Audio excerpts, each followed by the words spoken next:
I've finally done it.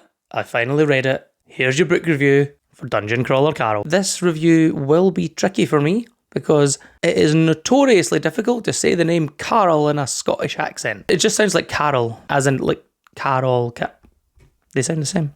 I have a couple of quibbles. There is a big old info dump in the first couple of chapters. The reason for the dungeon is that there's an alien invasion and we hear all about the Empire and it's televised. I feel like that would have been better as a series of revelations. Second quibble is I do think that some of the heavy video game elements could have been translated into something more physical. The third and last thing is the ending. It really does end on quite an anticlimax, despite the fact that there are a number of climaxes beforehand that would have been really good times to end the book. We'll get onto the things I do like, because they far outweigh things I don't. There is one thing above all else that this book is.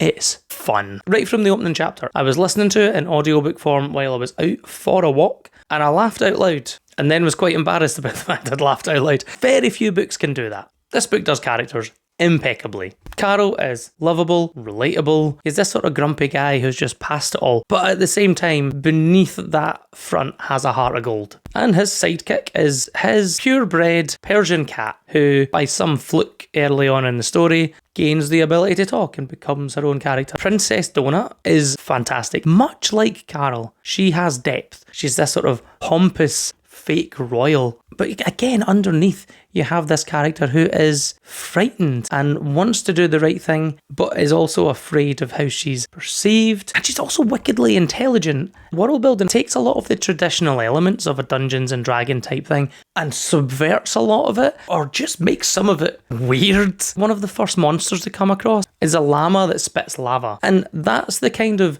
hallucinogenic, induced imagination that you can expect from the whole book. I think this could be one of my favourite books. Very excited to read the rest. Have you read it? What did you think? And of course, shameless plug, if you like some fantasy, you can check out my dinosaur-filled prehistoric fantasy, The Heart of Pangaea.